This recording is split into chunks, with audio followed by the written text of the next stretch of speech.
ಗಂಡಸರು ಸಾಮಾನ್ಯವಾಗಿ ಕೇಳುವ ಒಂದು ಪ್ರಶ್ನೆ ಏನು ಗೊತ್ತಾ? ಹೆಂಗಸರು ಯಾಕೆ ಅಕ್ರಮ ಸಂಬಂಧ ಬೆಳೆಸುತ್ತಾರೆ? ಈ ಪ್ರಶ್ನೆಗೆ ಸರಳ ಉತ್ತರ ಇಲ್ಲ.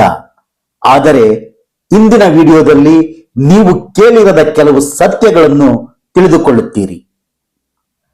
ಸಂಬಂಧ ಎಂದರೆ ಕೇವಲ ಪ್ರೀತಿ ಅಲ್ಲ, ಅದು ವಿಶ್ವಾಸ, ಗೌರವ ಮತ್ತು ಭಾವನಾತ್ಮಕ ಬಂಧಗಳ ಮೇಲೆ ನಿಂತಿರುವ ಒಂದು ನಾಜೂಕಾದ ಜಾಲ. ಆದರೆ ಕೆಲವೊಮ್ಮೆ ಈ ಜಾಲದಲ್ಲಿ ಸಣ್ಣ ಬಿರುಕುಗಳು ಬಂದು ಅದು ದೊಡ್ಡ ಸಮಸ್ಯೆ ಆಗಬಹುದು. ಭಾವನಾತ್ಮಕ ಅಗತ್ಯಗಳ ಕೊರತೆ. ಹೆಂಗಸರಿಗೆ ಶಾರೀರಿಕ ಪ್ರೀತಿಗಿಂತ ಹೆಚ್ಚು ಮುಖ್ಯವಾದುದು ಅವರನ್ನು ಅರ್ಥ ಮಾಡಿಕೊಳ್ಳುವ ವ್ಯಕ್ತಿ.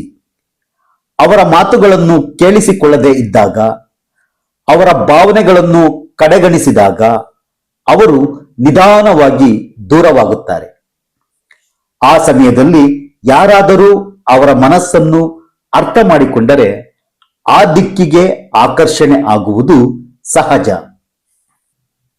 Communication gap. ಸಂಬಂಧದಲ್ಲಿ ಮಾತುಕತೆ ಕಡಿಮೆ ಆದರೆ ಸಮಸ್ಯೆಗಳು ಹೆಚ್ಚಾಗುತ್ತವೆ. ನೀನು ನನ್ನನ್ನು ಅರ್ಥ ಮಾಡಿಕೊಳ್ಳುತ್ತಿಲ್ಲ ಅನ್ನೋ ಭಾವನೆ ಅಂತರವನ್ನು ಹೆಚ್ಚಿಸುತ್ತದೆ. ಈ ಖಾಲಿತನವನ್ನು ತುಂಬಲು ಕೆಲವರು ಹೊರಗಿನ ಸಂಪರ್ಕವನ್ನು ಹುಡುಕುತ್ತಾರೆ. ಗಮನ ಮತ್ತು ಕಾಳಜಿ ಕೊರತೆ. ಪ್ರತಿ ವ್ಯಕ್ತಿಗೂ ಬೇಕಾಗಿರುವುದು ನನ್ನನ್ನು ಯಾರಾದರೂ ಗಮನಿಸುತ್ತಿದ್ದಾರೆ ಅನ್ನೋ ಭಾವನೆ. ಆದರೆ ಅದು ಸಿಗದಿದ್ದಾಗ ಹೊರಗಿನ ವ್ಯಕ್ತಿಯಿಂದ ಸಿಗುವ ಚಿಕ್ಕ ಗಮನ ಕೂಡ ದೊಡ್ಡದಾಗಿ ಕಾಣುತ್ತದೆ.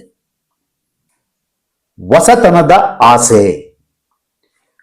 ಒಂದೇ ರೀತಿಯ ಜೀವನ, ಒಂದೇ ರೂಟೀನ್, ಕೆಲವರಿಗೆ ಅದು ಬೇಸರ ತರುತ್ತದೆ.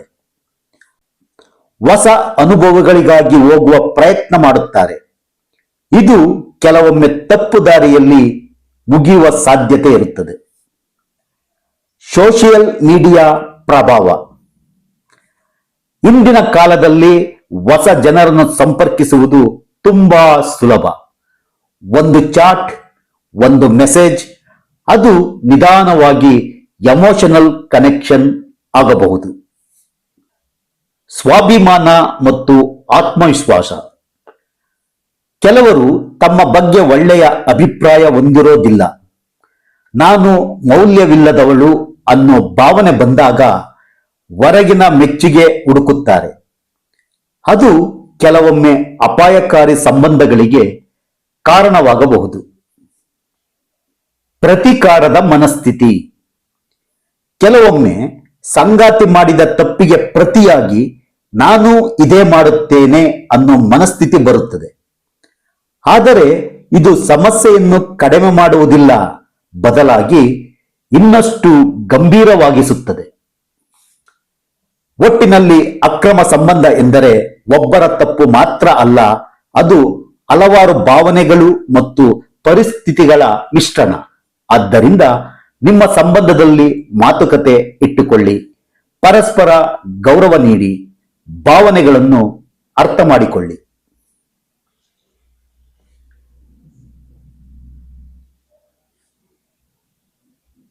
ಈ ವಿಡಿಯೋ ನಿಮಗೆ ಉಪಯುಕ್ತ ಅನಿಸಿದರೆ ಒಂದು ಲೈಕ್ ಮಾಡಿ, ನಿಮ್ಮ ಸ್ನೇಹಿತರ ಜೊತೆ ಶೇರ್ ಮಾಡಿ. ಮತ್ತಷ್ಟು ಇಂತಹ ರಿಯಲ್ ಮತ್ತು ಉಪಯುಕ್ತ ವಿಡಿಯೋಗಳಿಗಾಗಿ ನನ್ನ ಚಾನೆಲ್ ಅನ್ನು ಸಬ್ಸ್ಕ್ರೈಬ್ ಮಾಡೋದನ್ನ ಮರಿಬೇಡಿ. ಧನ್ಯವಾದಗಳು.